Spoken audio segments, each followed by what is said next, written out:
Hey everyone, welcome to Church at the Well. My name is Tony and I'm one of the pastors on staff here, and I'm so glad that you've joined us today. We are in the middle of a teaching series over the 4 weeks in March that we are calling Unbelievable. And over these 4 weeks, Pastor Vijay, our lead pastor, is actually taking some time each week to do an up-close and personal interview with his dad, Sunder, who himself is actually a former pastor.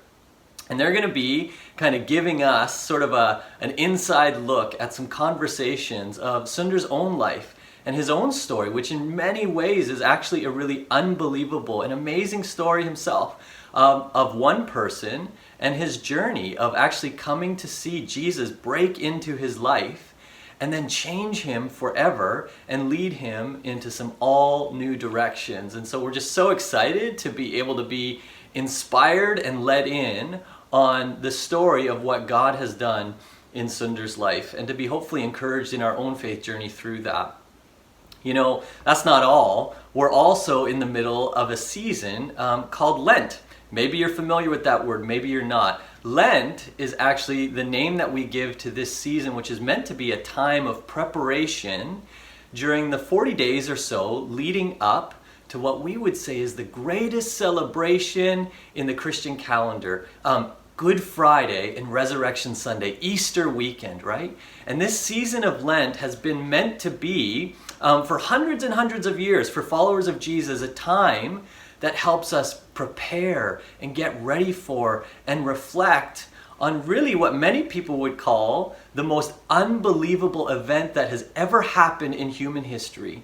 That a human being, Jesus, God himself, who came into the world as a human being and lived his life, was put to death on a cross, and then 3 days later actually rose again from the dead. And people saw him and they believed, and what it did was actually start a revolution in this world that continues to this day to continue to do unbelievable things in all sorts of people's lives all over the world, just like Sunder, just like you and just like me. And so friends, our hope for today and for this whole series that we journey through as we kind of get led in on some of the stories of Sunder's life. As we sing these songs, as we worship, as we pray, as we listen, and as we reflect, is that you're going to be invited and drawn in just a little bit deeper into the unbelievable realities of who Jesus is and all that he wants to do, not just all around the world, but in you and in your life. So join us as we journey through this series and the rest of our service today.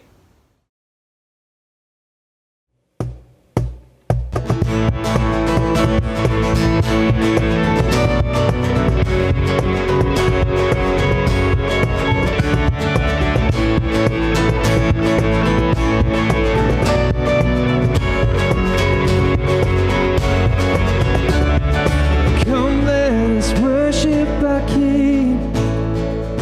Come, let us bow at his feet. He has done great things. Let's see what our Savior has done. Let's see how his love overcomes. He has done great things. He has done great things. Oh, hero of heaven, you conquer the grave. You free every captive and break every chain. Oh God, you have done great things. We dance in your freedom, awaken alive. Oh Jesus, Savior, your name lifted high. Oh God, you have done great things.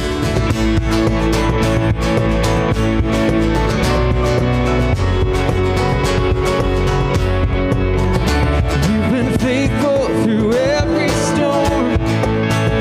You'll be faithful forevermore. You have done great things.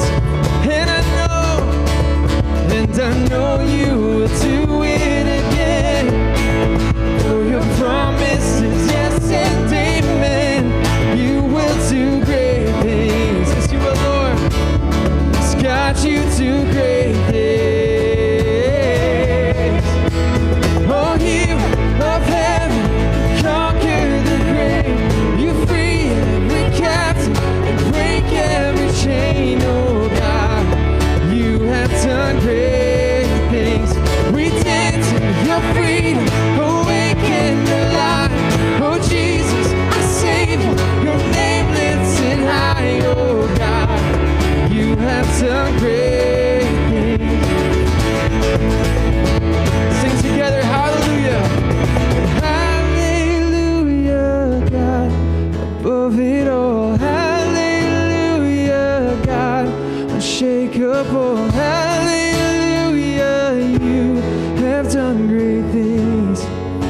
Let's lift it up. Hallelujah, God, above it all. Hallelujah, God, unshakable. Hallelujah, you have done great things. You've done great things. Oh, you of heaven, you conquered the grave. You free every captive, break every chain, oh God. You have done great things. We dance in your freedom, awaken the light. Oh Jesus, our Savior, your name lifted high, oh God. You have done great things. You have done great things. Oh God, you do great things.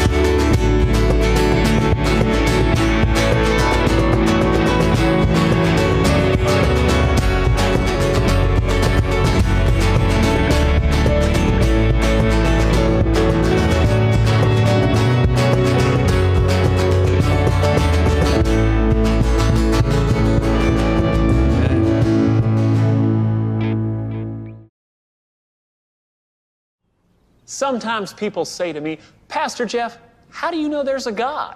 And I say it's simple math.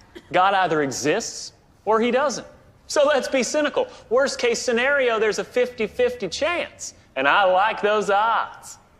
That's wrong. Shelley, put your hand down. Sorry, please continue. It's okay, Mary. It's Sheldon, right? Yes, sir. Well, Sheldon, why don't you come on up here and tell me how I'm wrong?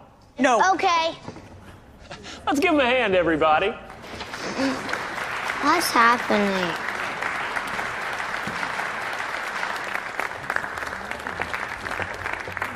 Shelley's going to eat him alive. So, you were saying? You've confused possibilities with probabilities. According to your analogy, when I go home, I might find $1 million on my bed, or I might not. In what universe is that 50-50? So what do you think the odds are that God exists? I think there's 0. I believe in science. So you don't think science and religion can go hand in hand? Science is facts. Religion is faith. I prefer facts. I understand that. Here's a cool fact for you. A lot of famous scientists believed in God. Isaac Newton, Albert Einstein, even Charles Darwin. So Darwin's right about God and wrong about evolution? Now you're getting it. Let's give it up for Sheldon, everybody. What a good sport. Oh. Well, welcome to our series we're calling Unbelievable. I'm joined here by Sunder, who is known by other names to a few of us, Dad, Grandpa, being some of those other names. We are having a conversation with you over these 4 weeks about different things that people find maybe hard to believe or that would not be typical, and not just a matter of issues, but actually I'm interviewing my father through this as part of his own journey. And that clip we just watched is funny, but also real. It depicts kind of this real sense in which many people feel like faith and science are at sort of are mortal enemies, you know, that one must have victory over the other, that somehow if one is true, the other can't be. And maybe even if you don't see them as enemies, some might describe, look, like faith is in the realm of like feelings, beliefs, tradition, ritual, but science is in the realm of facts and things that are concrete and not having to do with feelings and more about research and lab results and all of those kinds of things. And I think it's fair to say that some Christians or some Christian traditions or maybe some churches can either directly or indirectly give the impression that science is somehow a little bit of an enemy or an opposition. Likewise, I've heard others, you know, certainly in the new atheist movement with Richard Dawkins and Christopher Hitchens, where religion is itself an enemy of, you know, ultimate truth, which is science.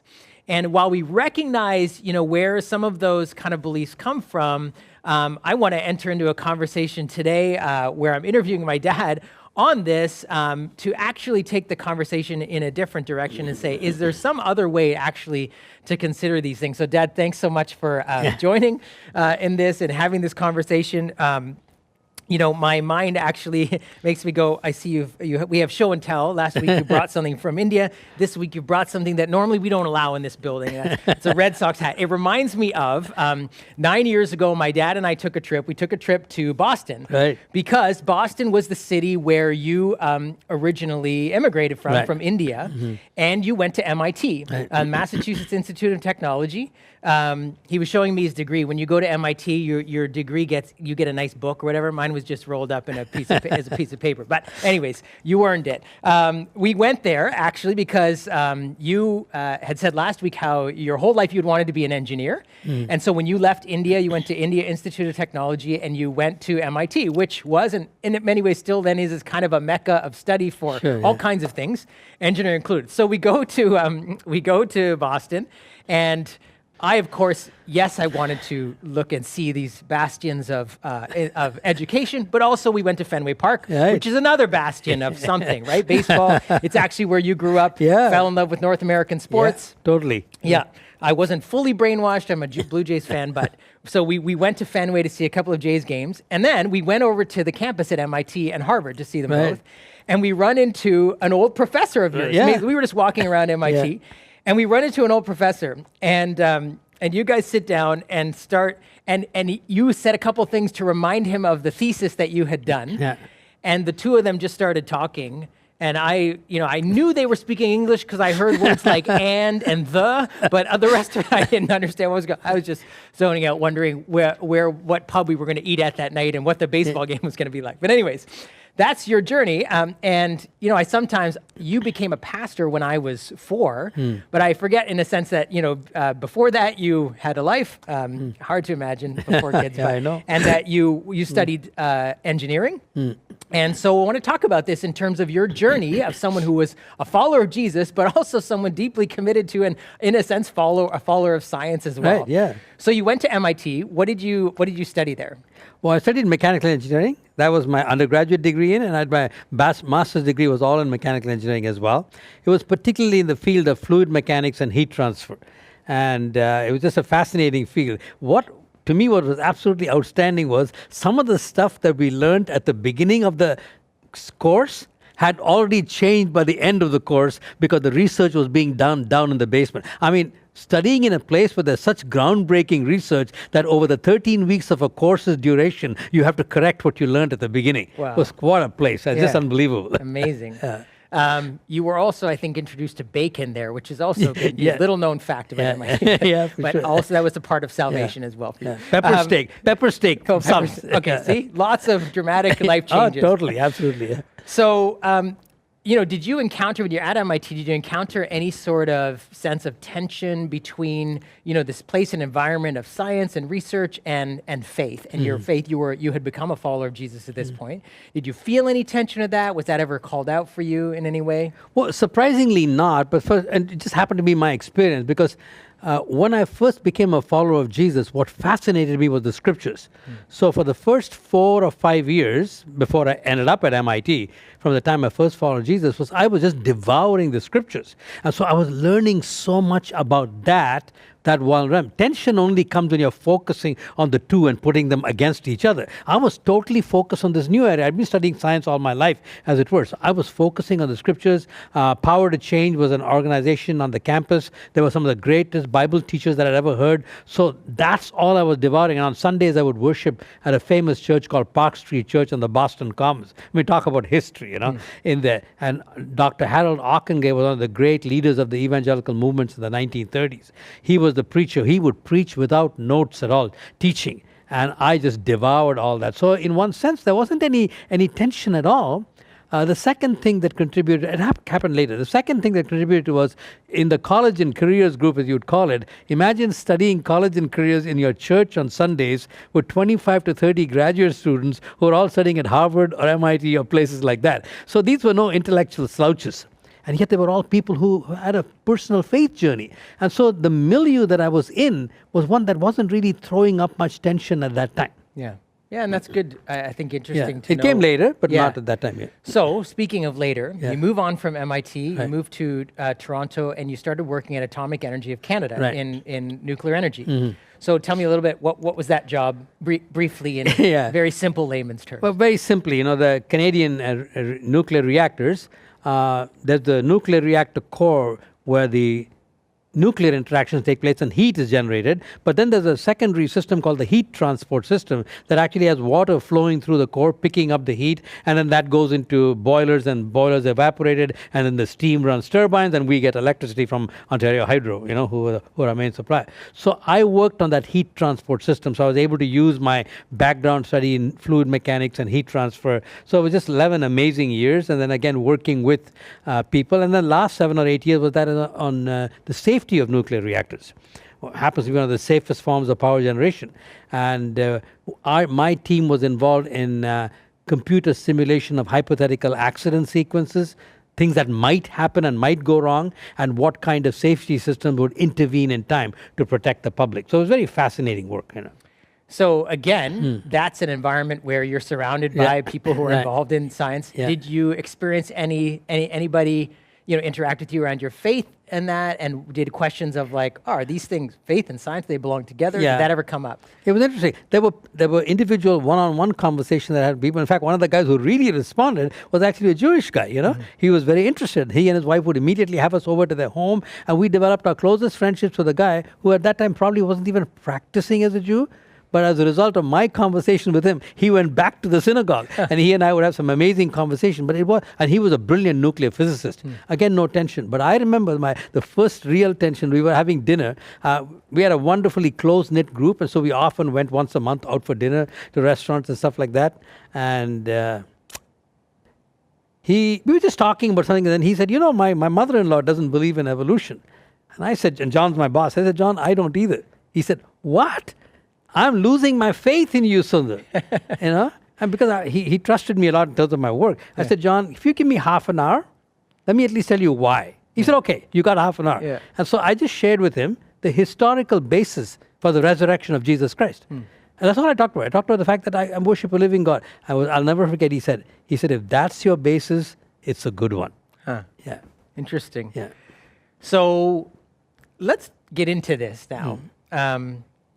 Why do you think, like, let's say some Christians, or maybe the perception Christians have, or churches or church leaders, whatever, might think, okay, science is somehow maybe an enemy of the faith? What is that about? I would say probably the single biggest factor that is at work, not the only one, is something that a very brilliant writer named Os Guinness introduced me to. He called it the plausibility structure. What does he mean by that? Let's say, for example, you're examining, take like an issue, like evolution, for example. There's a certain amount of facts that people will marshal in favor of evolution. There's a certain amount of facts that people might marshal in favor of creation. So let's say you've got the same set of facts, but you then go to university at Harvard. Without any of the facts changing, the evolution is likely to feel to you to be more true. Plausible. Plausible, because the entire structure around you, the professors, most of the people who study there, are all believing that. Yeah. And so even though the facts have not changed, the plausibility of those increases. So that particular interpretation becomes attractive. Now, if another colleague, or a friend of yours, say in high school, having the same facts, decided to go to a Bible college in the Midwest, he or she will find that the creation side of it is more believable.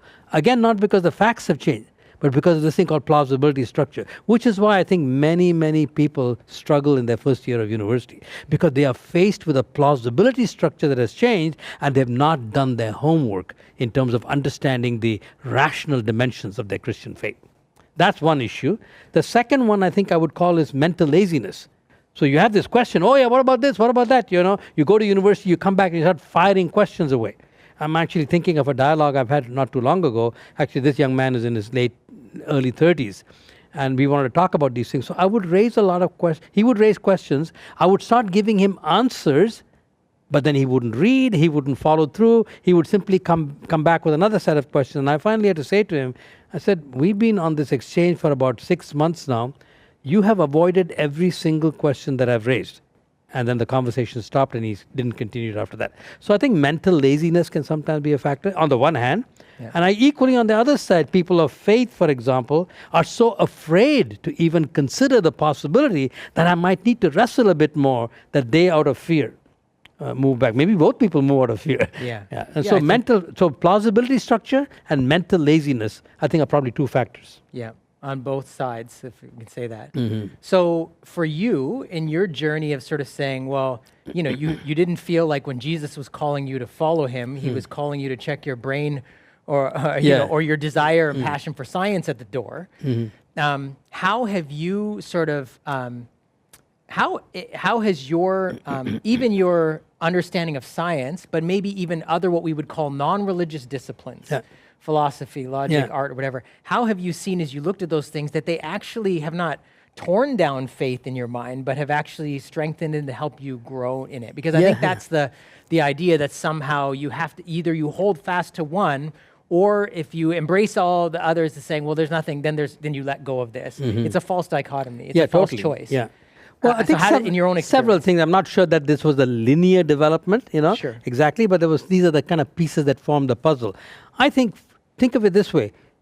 If God is the creator of the universe and earth and human beings, then in principle, there should be no contradiction. You wouldn't expect a contradiction between the creator, who's the object of our faith, and his creation, which is the object of our scientific studies as well. So in principle, you should not expect that at all. Say that again. Say that again. So that, for example, because if God created the universe and if God created the world, God is the object of our faith side of our life, if you will, and creation, universe, atmosphere, whatnot, is the object of our scientific effort.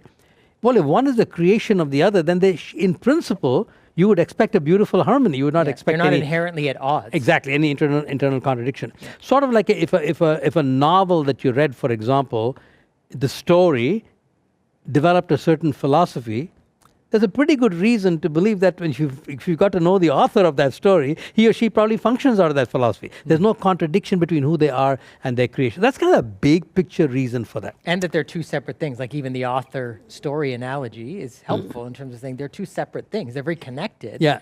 But one isn't the same as the other. Exactly, that's a good point. Because one is burst out of the other or comes from the other. Yeah. Creation and creator. That's one thing. The second thing I've found, and we'll can come back to that later when we talk about worship, for example, but if God is who he is, then it should stand to reason that we can't understand him completely. Because if I succeed in understanding this postulate called God, so that I can make it fit into my science and not have to have faith, well, that's possible, but whatever God you've believed in at that point is not a God at all. He created it. He's smaller than your own mind. Yeah. First of all, if you understand God completely, he's smaller than you. Secondly, he created you. You didn't create him. Yeah. So that's one thing. Secondly, I think you mentioned about other disciplines. MIT was great for this reason. I mentioned to you a few minutes earlier that up till that time, for my first 4 or 5 years, all of my studying had been in the scriptures and learning a whole lot. And because it was so systematic, I didn't know. Just the faith side, even looking at just the faith side, it wasn't just an irrational, I believe this and I believe this and I believe this and the twain shall never meet. Right. There was an amazing internal consistency in the scriptures and the life of Jesus and the Christian life as I understood. So it was feeding my mind. It's interesting that God tells us to love him not only with our hearts but with our minds as well. And so that came naturally to me. So this God was a God whom I could love with my mind. Yeah. Didn't have to check. Everything made sense to me. Yeah, like C.S. Lewis said, I believe in God or the Christian story, like I believe in the sun. Absolutely. Not just because I see it, but by it, I see everything else. Okay, and that takes us to it starts to make sense of the world, not everything, but it actually is a way that brings together things. It isn't this compartmentalized, like IKEA, there's a bucket for everything. I have my religion over here, and I have this over here, and my relationships are here, and the way I think about money or sex is over here. There's an integrating experience. So, and this is where the second thing, I talked about the church that I go to. There was a guest speaker by the name of Dr. Francis Schaeffer. Now, Schaeffer, although he knew the scriptures very well, he was actually a philosopher. And so he wrote 2 books called Escape from Reason and God is Not There and God is Not Silent. And for the first time, I began to see, oh my goodness, I can actually delve into the whole rational dimension of the Christian faith. Not just the fact that in itself it was making sense internally, but that it actually matched several other things. So I began to read all the subjects that I never liked in school, philosophy, history. All of a sudden I discovered these could inform my faith tremendously. For example, even going back to my conversation with my boss, I didn't respond by arguing with him about evolution. I just told him, hey, let me give you the evidence for the resurrection of Jesus Christ. That's a historical issue. The meaning of the resurrection of Jesus is theological. But whether he rose from the dead or not, It's a question is a historical for history, question. not for science. Yeah, and so I understood that. And then reading Francis Schaeffer, I learned a lot about how to think about some of the big philosophical issues in life as well. And I realized, oh my goodness, every other dimension of study as well is beginning to make a lot more sense. Yeah. So all of that began to, and I discovered a man by the name of C.S. Lewis's writings at that point. C.S. Lewis, for those of you who may not know him, was a layman, what you'd call a layman. He was a professor of medieval and Renaissance literature at Cambridge University. And he one of the best articulators of the practical dimensions of the Christian faith in everyday language. And he had some of the most amazing intellectual insights, and we can probably talk about that a bit later, about how reason and morals and ethics, none of these would make any sense at all without God in general and the Christian faith in particular. Yeah. So that was And very helpful. You know, it's interesting. Christopher Hitchens, who passed away a little while ago, he wrote the book, God is Not Good. And he would be sort of part of what we'd call the new atheism. So very strong, commitment to science, and related to this, like that religion is bad, it's not good. He was one of the few people to admit that if you really embrace a worldview where there is no God, there is no transcendent meaning, there is no, quote, capital R reason that you are on the earth, he said it's a very bleak way to live. He said very few people can actually live by it because it's so depressing. Yeah. And so I think that's part of it, saying, in a sense, it's almost like overplaying, like science as a discipline tends to deal with the question of what is the earth made of? What is the human body made of? Why does the blood flow a certain way? How does the skeletal structure, the muscular structure, the neural system, how does all that work? The what? But when you try to ask science why a human being is on, those are other questions like philosophy and faith and higher questions of purpose. So it was almost like to say that science is the answer is actually taking a discipline that was only meant to answer a few questions and trying to make it answer all the questions of meaning and morality and origin, where do we come from, destiny, where are we going? So in a sense, it's like you need more than just science in the picture. So it's a bit of a oversimplification to say it's either science or faith. Yeah, and I want to go back to that Hitchens comment because you're absolutely right. Precisely because science cannot answer the why and the meaning questions, the intellectually honest ones, like you quoted Dawkins, I think it was, or Hitchens, he said, you really have no basis. But the problem is you can't live like that. Yeah. To truly live life without any meaning is despair. Nietzsche was probably one of the few men where he went crazy, right? And Os Guinness said something absolutely brilliant. He said, very few of us have the emotional and the intellectual courage to live with the logical consequences of an atheistic presupposition. In other words, if God is not there, there's no such thing as good, there's no such thing as meaning. But to live that way requires such courage that you give up. He calls that the despair end of the spectrum. But he says because so few people can handle that, they have created the diversion end of the spectrum. So we surround ourselves with movies and music and sex and this, that, and the other, and social media these days, so we can divert our mind away. So we have the depression end, the despair end of the spectrum, and the diversion end of the spectrum. And we are living in this world of diversion, so we don't have to think. We don't have the courage to go all the way there. We can't import any meaning. And so we create this meaning. One man called it philosophical smuggling. You smuggle meaning into life where your presuppositions should not rationally allow you any meaning at all. Right. If you believe in a worldview, there is you came from nothing, you're going to nothing, there's no real purpose. Right.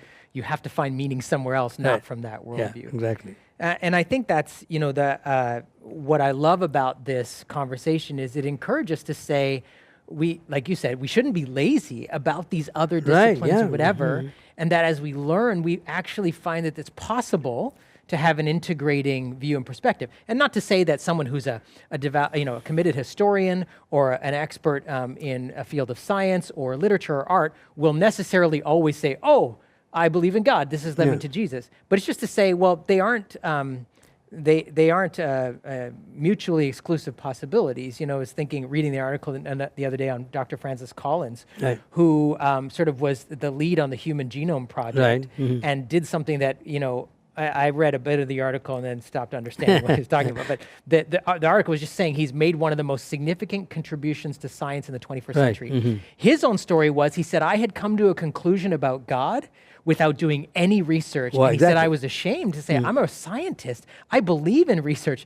And when he started to look at the research and the data, he said, I realized this was actually true. And you can actually look, because he's playing a lead role in terms of understanding coronavirus and vaccine development now, too, which I think is amazing. And so I think that's good. There is an encouragement here, I think, even in this brief conversation to say, that we can think about our faith in terms of beyond just sort of the realm of even like we were talking about the plausibility structures, that we're encouraged to do that we shouldn't be afraid of other disciplines of science and history and philosophy and art, and saying all truth is God's truth. And it exists in all of these. And God himself created a world that wasn't primarily or only just spiritual. It was physical, it was material. And built into this is the capacity for asking the question why, right? Even the fact that we ask why is an important part. And so I just want to encourage people on this journey. Like, there's probably more questions that are coming up about this. We can put ourselves both forward as people you feel free to approach with questions about this. I want to take a pause. The band's going to lead us in a song that's called "So Will I." And it's a clue to actually, and it's sort of it's a song, poetic song about creation, about the world, and how, in a sense, it points us to God, not just merely as sort of in a process of intellectual study, but into something else that I want to talk about just for a few minutes as we close today after. And so if you know it, you can sing, or you can just listen. If you never really contemplated the words before, maybe just listen to them and let them lead you into worship.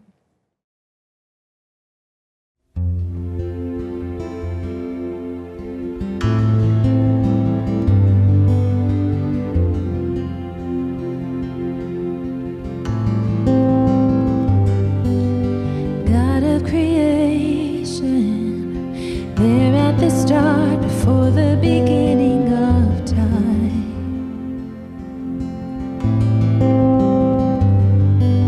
with no point of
so alive. If the mountains bow in reverence, so will I. If the oceans roar your greatness, so will I. For if everything exists to lift you high, so will I.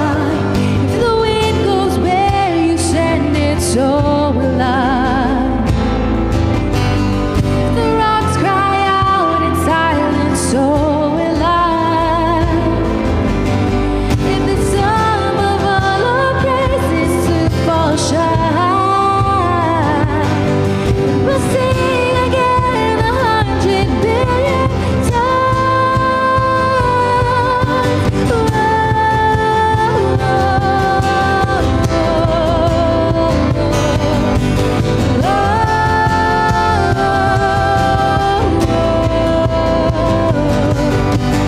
God of salvation, you chased down my heart through all of my failure and pride. On a hill you created, the light of the world, abandoned in darkness to die.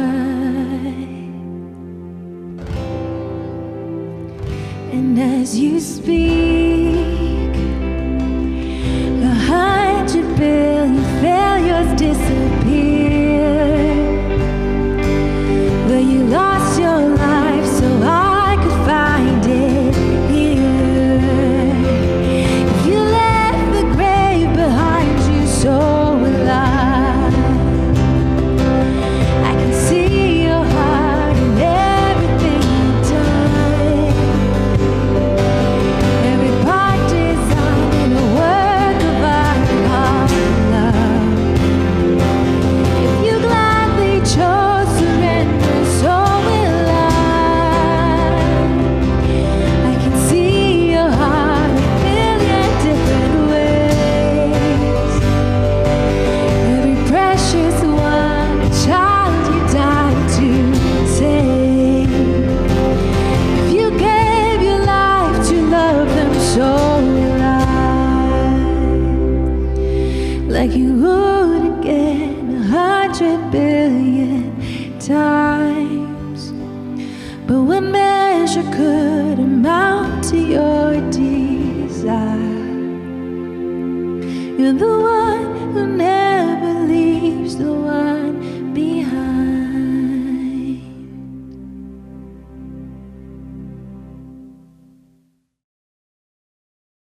That song, I think, actually points us to something that if we didn't mention here today, I think would be amiss. And it's actually something, Dad, it reminded me of something you said to me a number of years ago, that is one of the essential parts of our life of faith is this element of mystery. That mystery is, it is the threshold we cross or the pathway that actually leads us to worship. So it's possible, right, in these studies and whatever, where we can come to things we don't understand, where yes, we don't want to be intellectually lazy. Yes, we realize that disciplines like science and history and philosophy and art and our own dialogue with each other and our own life experiences can lead us to sort of study and understand. And yet there's a point for all of us, maybe other people's points higher than others, depending on whether you went to MIT or not, where you get to a place where you say, I don't understand.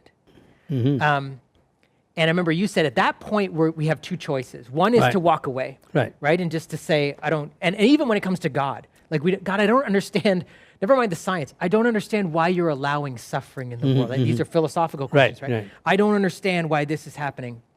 That we can choose to walk away in despair or with a hard heart or just saying, I give up. Or we can cross a threshold of mystery, which leads us into worship.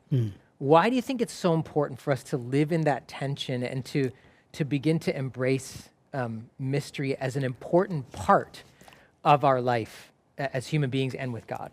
Well, I think because anytime you step towards what is true, you become saner, as it were. You're taking one huge step toward reality. every time you step away from what is real, you're stepping one step away from reality, and therefore something detrimental is happening to you. When you worship somebody, you're actually, God in this case, you are actually taking a huge step towards reality, because some people have said one of the big obstacles to worship is, well, that's so egotistical. Because if I said to you, I exist for one reason, I even raised you up, Vijay, so you would think what a great person I am, and you would talk to, there was something wrong with me, right? And we have had bosses like that, we've had people like that, and that kind of self-focused arrogance is intrinsically repulsive. But we are drawn towards a humble person. Why is it the exact opposite with God? There are hundreds of commandments in the Bible to sing songs to Jesus and to worship Him. Why? Does that not make Him a supreme egotist? No. Because in worship, you simply acknowledge reality, who God is. You are just taking one step towards truth. And when you do, you're the one to be blessed. Because since God, by very definition, would be someone who doesn't need anything from us, He is self-existent, self-sufficient, all-sufficient. He doesn't need anything. He doesn't need me to worship Him to buffer up His ego. My worship doesn't give Him anything. My refusal to worship doesn't take away anything from Him. So it's only me that is at stake when I worship or don't. So mystery is something that helps us to realize I'm not coming up against something irrational, but something that is supra-rational. My reason can take me so far.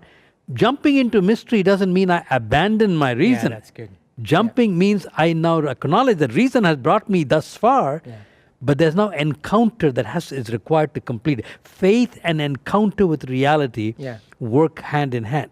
So that's one big comment I'd like to make. The second thing is, when we worship God, worship is a very, very broad term. But in most people's mind, it is associated with singing and music. And while that is detrimental in some ways, actually it's also true. Why is it that we so readily, at least we feel we haven't worshipped yet if we haven't sung, and if there isn't a band? Alan Bloom, in his book, The Closing of the American Mind, said something that I've never forgotten. He said, music provides the unquestioned authentication for every activity that it accompanies. Armed with music, man can damn rational doubt. And I would say irrational doubt too. Let me say that again. Music provides the unquestioned authentication of any activity that it accompanies. That's why military armies have marching bands in them, right? Because it is football fans. Exactly. Right? The music is there, and the reason for that is poetry takes you where prose cannot. Prose is good for communicating facts and stuff like that. But as my favorite author Eugene Peterson said, when we read poetry, we don't have more information. We have more immersion. We don't have more analysis. We have more experience. And so when you take truth that is prosaic, we even call it prosaic, meaning, so when people set to music and poetry, truths about God, that do have the strong rational component that we've talked about. But when we press these other faculties into service, there wells up within us this supra-rational affirmation. This is true. And I think it points to, I remember that one of the analogies you gave years ago was so helpful for me in this was, when with this whole idea of worship and God commanding us to worship, that He doesn't need us. He isn't more worthy of worship if nobody worshiped Him. You gave the analogy of go to the Grand Canyon. People don't drive. You've been to the Grand Canyon. People don't go, and you don't go to the gift shop outside the Grand Canyon. I'm sure there is one. There probably is. And you buy a little keychain version of the Grand Canyon. You're like, oh, it's taking my breath away. It doesn't. You have it so you can put it in your pocket, and you remember. You go to the Grand Canyon because it's so big. It takes your breath away when you see it. Now, if nobody went to see it, it wouldn't be any more magnificent. It's not propped up. You go because something happens to your soul when you see something, and some of us want to raft in it. Some of us want to hang glide through it. Some of us, God tried to get as close as you could to the edge to take a picture of it. I know. Right? The photographers, the videographers, the painters. And if there were songs to be written about it, people would, right? That's why it's a spontaneous response of something that is so much bigger than you, and that is doing something to your body and your mind and soul that thrills you, that of course the only response is worship. And it's interesting because, have you noticed, it simultaneously makes you feel small and large. What's going on there? It makes you feel small in that it destroys your ego while enlarging your soul. Yeah, so good. And that's what is so important. Yeah. So it's not an Yeah. either or. No, it's a we both actually and. feel small in a way in the universe, Yeah. and yet we can't take our eyes off Yeah, it. exactly. Because it's drawing us into Right. its own glory, Yeah. not ours. Right. And I think to say, okay, well then if God is, I had an old systematic theology professor who used to call God the oceanic immensity. Yeah. And, he wrote on the whiteboard, I was like, what does that even mean? The whole point was this is such a, like the Grand Canyon or your favorite, the greatest football match you've ever seen is a glimpse of glory that in a sense draws you in.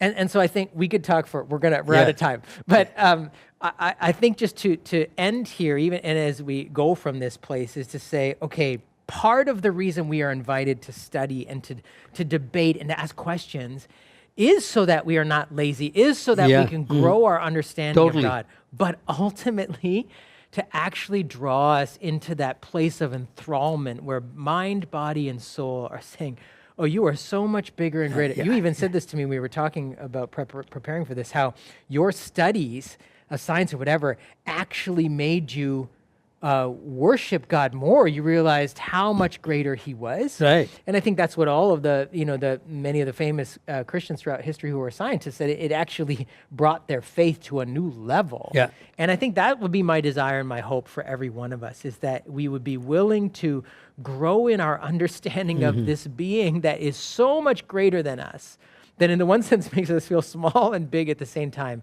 and yet calls us friend, son, daughter. Amen. That He is the lover of our soul, not just the creator of this world. And so my blessing for you, even as you sort of go from here and we close our service in more worship together, is that you would have an experience of being invited into that place of mystery with a God who you cannot understand fully, and yet you were invited to pursue and grow with your mind, with your heart, and with your soul. Yeah. So thanks so much, Dad. That's great. We'll see you next week. Yeah.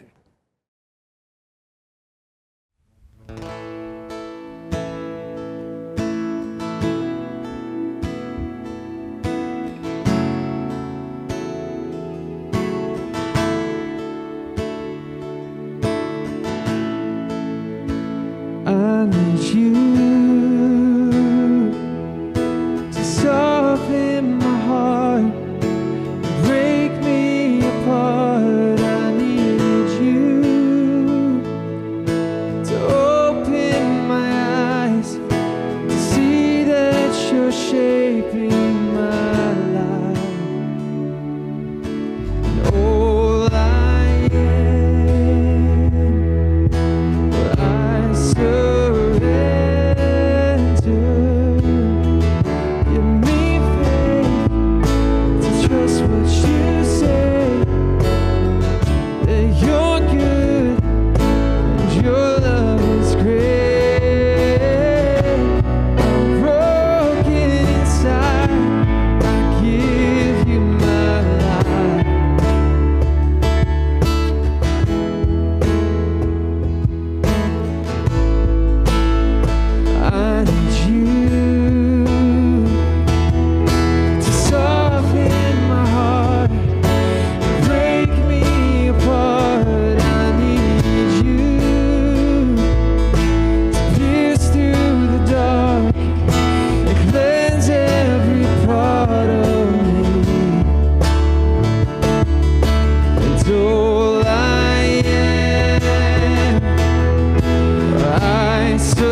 what you say, that you're good and your love is great.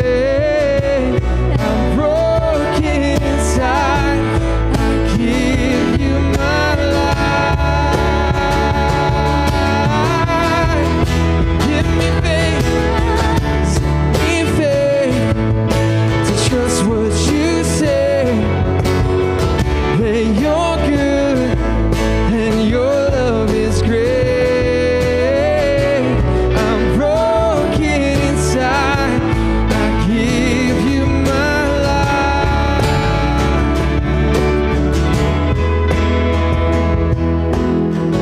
'Cause I may be weak, your spirit's strong in me. My flesh may fail, my God, you never will. Sing it out. 'Cause I may be weak, but your spirit's strong in me. My flesh may fail, but my God, you never will. No, you never will. Yes, God, we thank you and we surrender our lives to you, Father. Our wills to yours. Be honored and glorified, God, in and through us, we pray. God, give us what we've just sung about. We need faith, God. That we need to trust you more.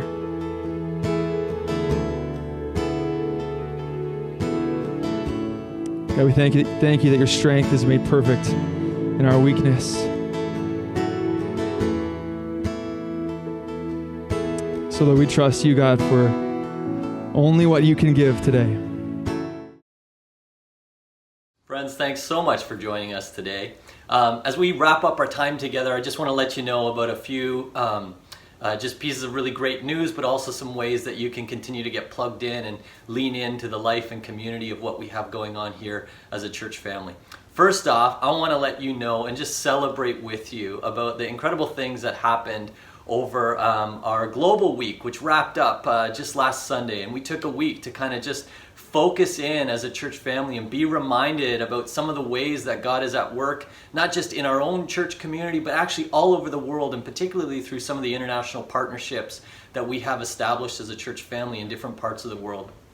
Part of that global week was a fundraising goal to raise money for school kits that are going to be distributed to kids that don't have money to purchase school supplies and these kinds of things, that are going to be given out to kids in Guinea through our international partnership with Lisette Lavoie. She's one of our international workers who works at what's called the Kids in Crisis Center in Conakry, Guinea.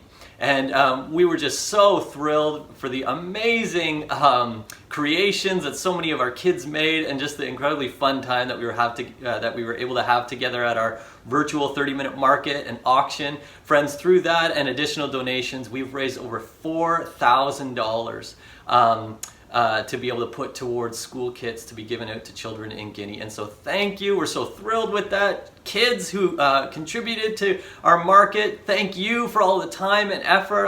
We're so thrilled with that. It's an amazing thing that we're able to do together as a church family, and for all of the ways that so many of you have kind of contributed to that. It's still not too late to give. If you want to give, you're more than welcome to do that. You can go onto our website at thewell.ca/give, and you can find a link there to continue to give to our global week and our goal to raise funds for these school kids. Also want to let you know that as obviously the government restrictions are continuing to change as we see kind of the landscape changing in this ongoing pandemic that we're in. We now have an opportunity to meet in person in both King and in Vaughan, and so we're thrilled to be able to do that. If that's something that you're wanting and able and comfortable to participate in, we want to invite you to come out. Obviously there's still health protocols and regulations that we're following to do this as safely as we possibly can, and to make sure that it's a safe environment for all of you. And so you can participate in that by registering beforehand. You can go onto our website and you can do that, but that is open as of now for each Sunday. Of course, we're still going to be streaming our online services for anyone that wants to participate online at this time.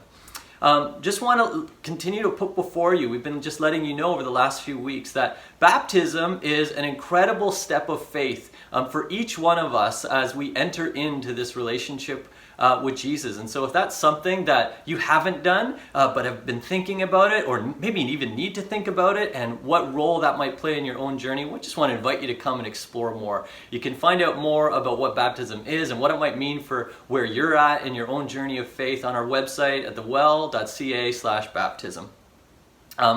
As I mentioned earlier in the service, we all know that we've got Easter weekend coming up, Good Friday and Resurrection Sunday on the first weekend of April. We're looking forward to that. We also see this as an amazing opportunity to invite others to come and to hear this good news of who Jesus is and what he's done. And so we've got kind of a fun and creative way that we want to encourage you to maybe even invite someone else, a neighbor close by, a friend, a family member who isn't connected to a church, or maybe even to their own faith journey yet. We're just calling it Egg Your Neighbor. And it's just an opportunity for you to buy some chocolate eggs or whatever, or some treats, hide them around the front lawn of a friend's house, and we've got a little certificate that you can tape on their front door, knock on their door, and run away. It gives them just a beautiful treat to kind of explore and find and search for on their front lawn, but then also invites them in to come and check us out on Easter Sunday. And be a part of our church service, whether that's in person or online. So you can find out more details on our website, thewell.ca/egged, and this is just a great way to, again, invite someone else into the good news of Resurrection Sunday. Last thing but not least, if this is your first time here, man, I'm so glad that you're here. Whether, your own faith journey and relationship with God has been something that's been a long time part of your life, or whether this is your first time to church at all, man, we're so glad that you're here wherever you might be at in your own journey with God. If you want to find out more about our church, and we'd love to find out more about you, love for you to come onto our website at thewell.ca/new here. Tell us a little bit about yourself, and we'd love to help you get more plugged in to our community here at The Well. Thanks so much for joining us today, friends. I hope you have a wonderful day ahead. God bless you.